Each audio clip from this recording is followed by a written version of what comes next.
31 Pearls. The Testament of Joseph.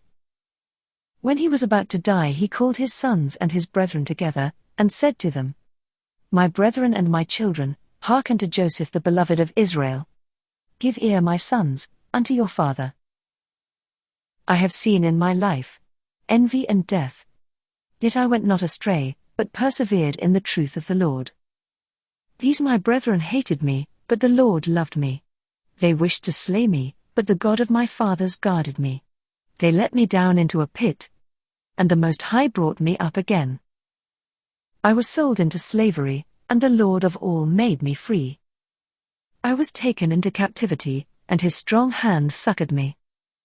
I was beset with hunger, and the Lord himself nourished me. I was alone, and God comforted me.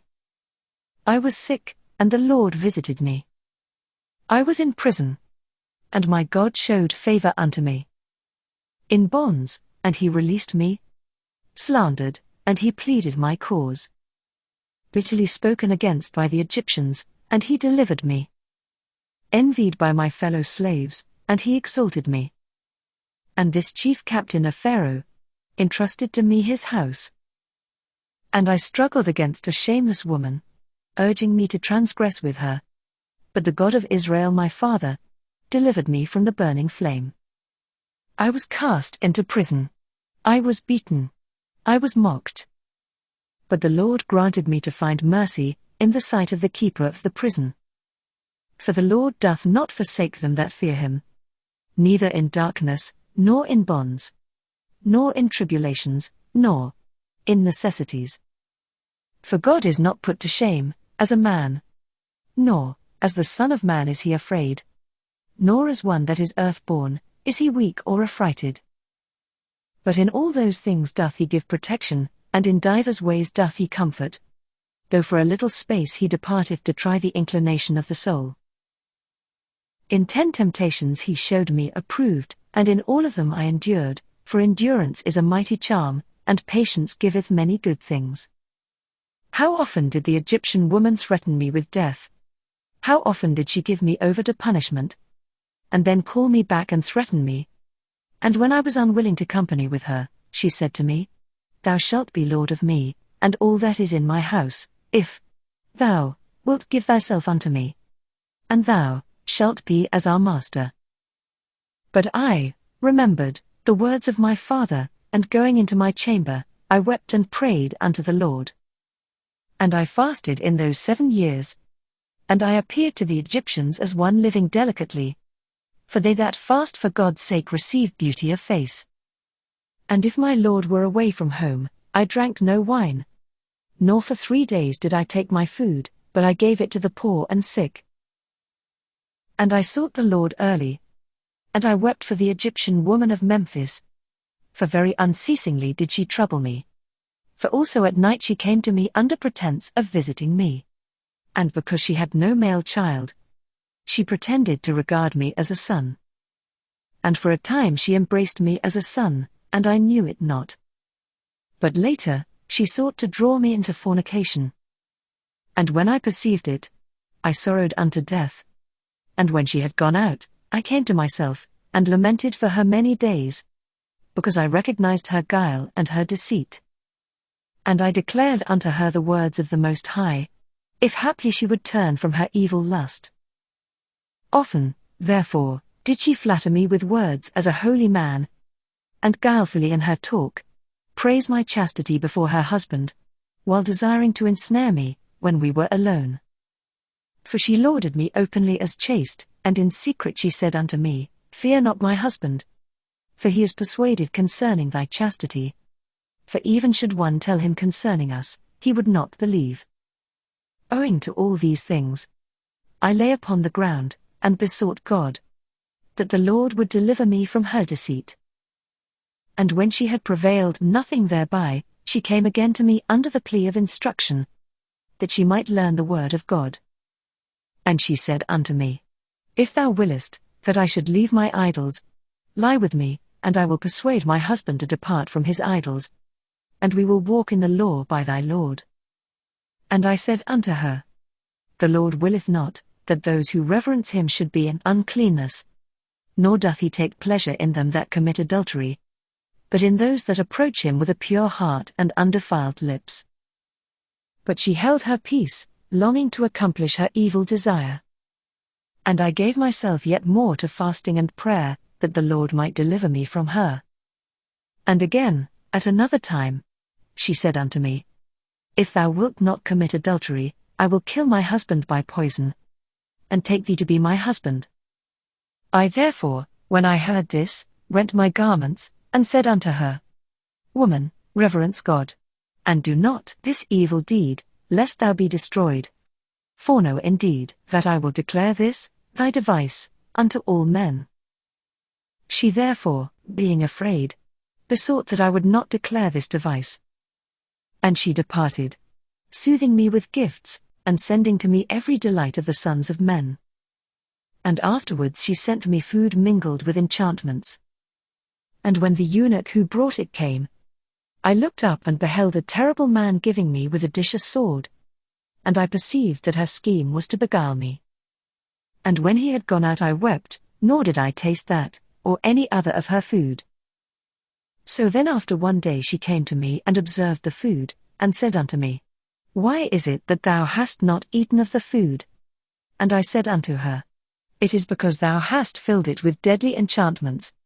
And how saidst thou? I come not near to idols but to the Lord alone. Now therefore, know, that the God of my father hath revealed unto me by his angel thy wickedness, and I have kept it to convict thee, if haply thou mayst see and repent. But that thou mayst learn that the wickedness of the ungodly hath no power over them that worship God with chastity. Behold, I will take of it and eat before thee. And having so said, I prayed thus, The God of my fathers, and the angel of Abraham, be with me, and ate. And when she saw this, she fell upon her face at my feet, weeping. And I raised her up and admonished her. And she promised to do this iniquity no more. But her heart was still set upon evil, and she looked around how to ensnare me. And sighing deeply she became downcast, though she was not sick. And when her husband saw her, he said unto her, Why is thy countenance fallen? And she said unto him, I have a pain at my heart, and the groanings of my spirit oppress me. And so he comforted her who was not sick. Then, accordingly seizing an opportunity, she rushed unto me while her husband was yet without, and said unto me, I will hang myself, or cast myself over a cliff, if thou wilt not lie with me.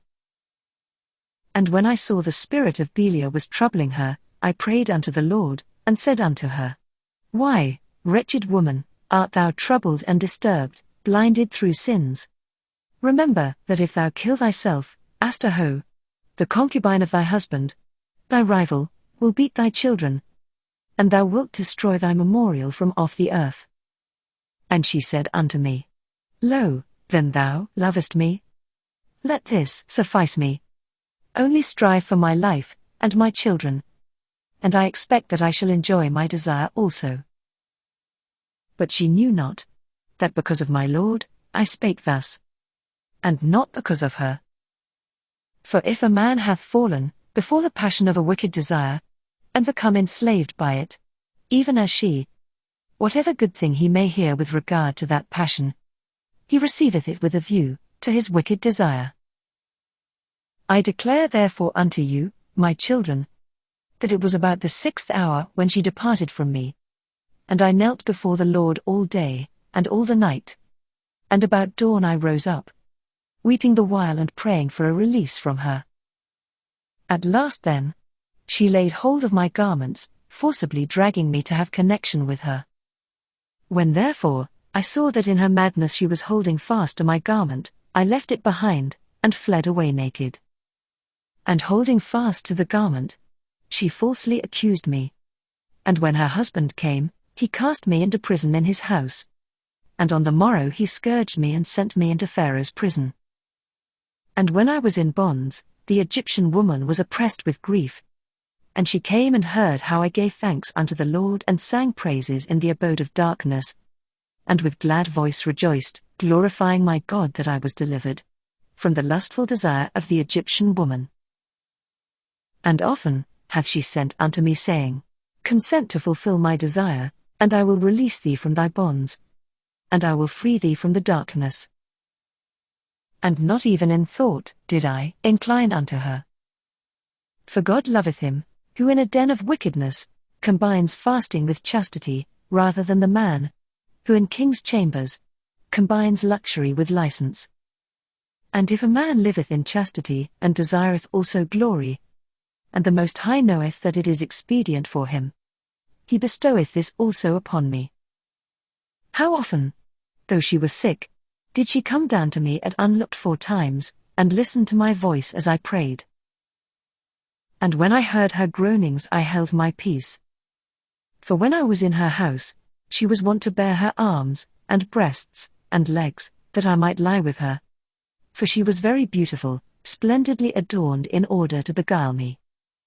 And the Lord guarded me from her devices. Ye see therefore, my children, how great things patience worketh, and prayer with fasting. So ye too, if ye follow after chastity and purity with patience and prayer, with fasting and humility of heart, the Lord will dwell among you, because he loveth chastity.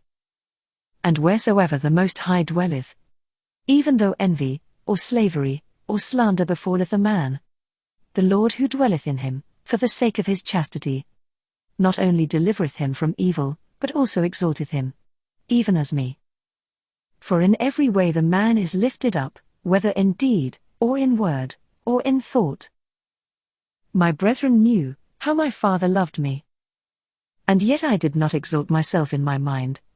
Although I was a child, I had the fear of God in my heart. For I knew that all things would pass away. And I did not raise myself against them with evil intent, but I honored my brethren.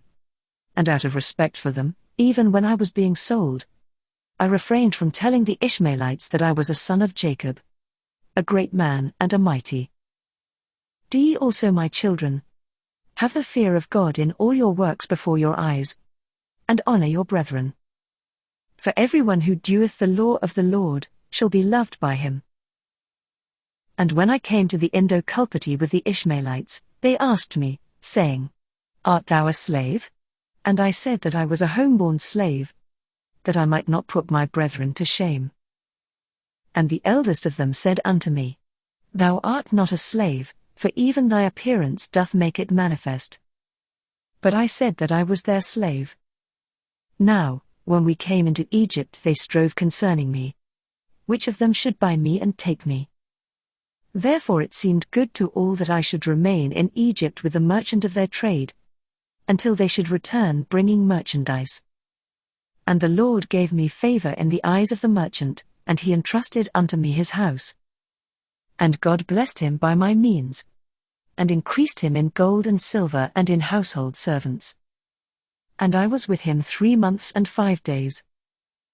And about that time the Memphian woman, the wife of Pentephris, came down in a chariot with great pomp, because she had heard from her eunuchs concerning me.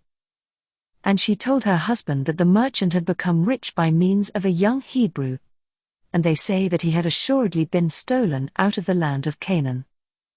Now, therefore, render justice unto him, and take away the youth to thy house. So shall the God of the Hebrews bless thee, for grace from heaven is upon him.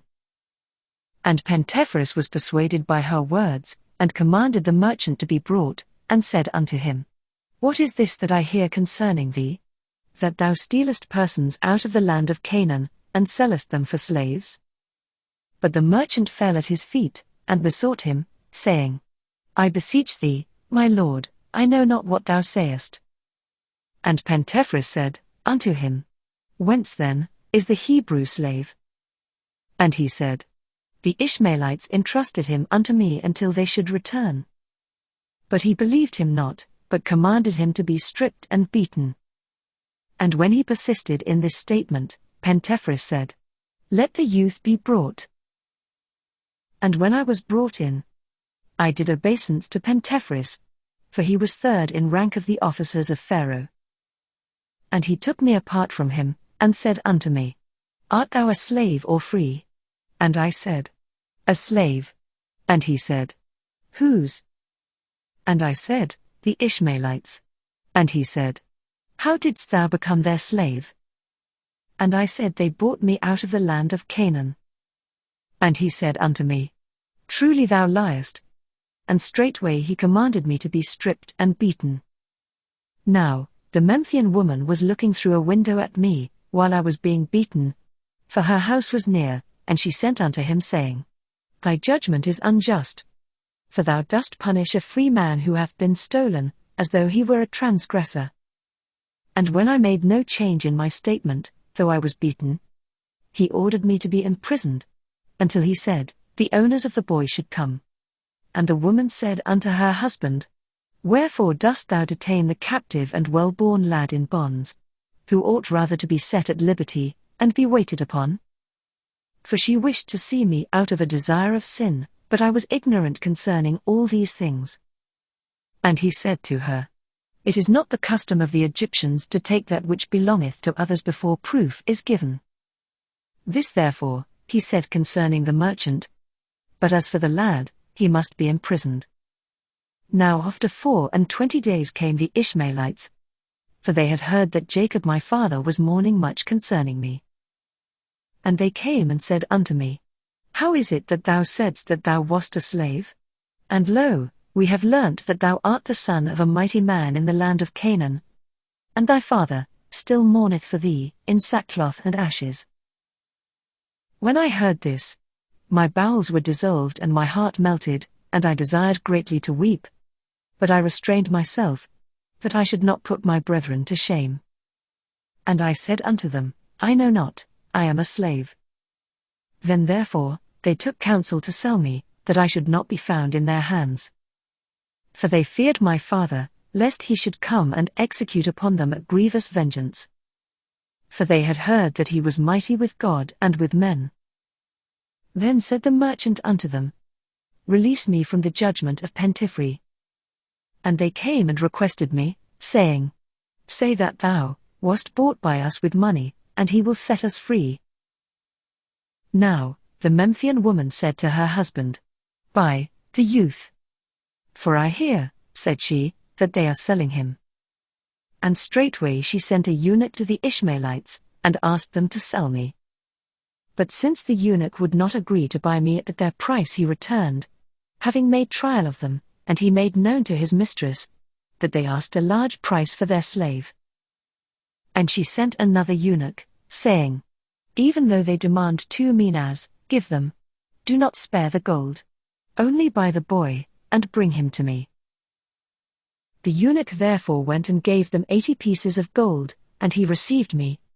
But to the Egyptian woman, he said, I have given 100.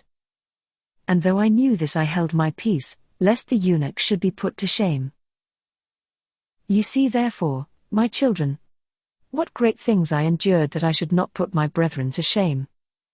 Do ye also therefore love one another, and with long suffering hide ye one another's faults. For God delighteth in the unity of brethren, and in the purpose of a heart that takes pleasure in love. And when my brethren came into Egypt, they learnt that I had returned their money unto them, and upbraided them not, and comforted them. And after the death of Jacob my father I loved them more abundantly. And all things whatsoever he commanded, I did very abundantly for them.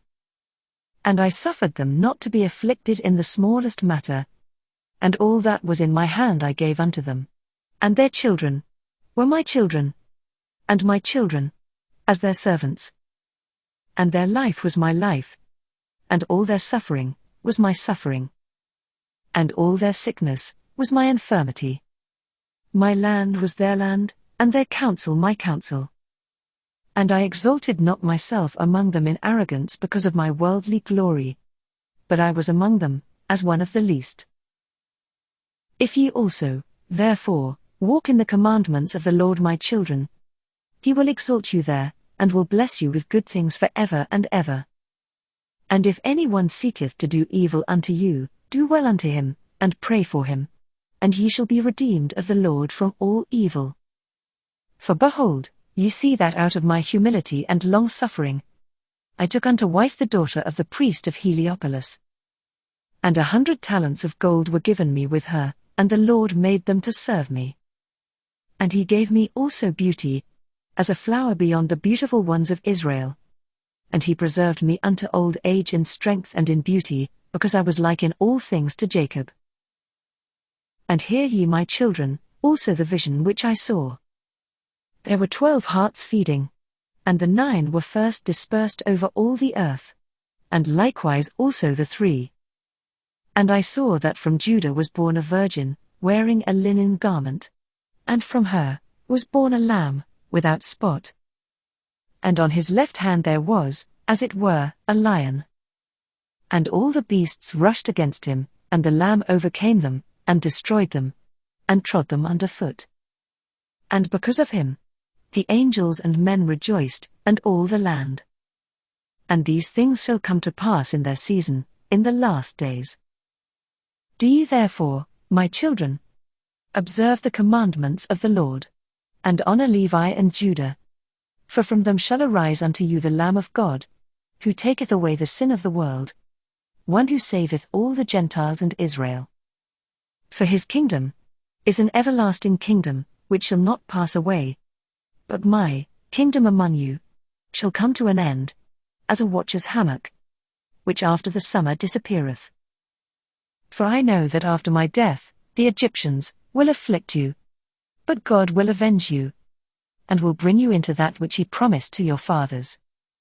But ye shall carry up my bones with you. For when my bones are being taken up thither, the Lord shall be with you in light, and Belial shall be in darkness with the Egyptians. And carry ye up Asnath your mother to the hippodrome, and near Rachel, your mother, bury her. And when he had said these things, he stretched out his feet, and died at a good old age. And all Israel mourned for him, and all Egypt, with a great mourning. And when the children of Israel went out of Egypt, they took with them the bones of Joseph, and they buried him in Hebron with his fathers. And the years of his life were 110 years. End of the 12 Patriarchs, the Testament of Joseph. Read by 31 Pearls. Thank you for listening. Don't forget to subscribe, comment and like.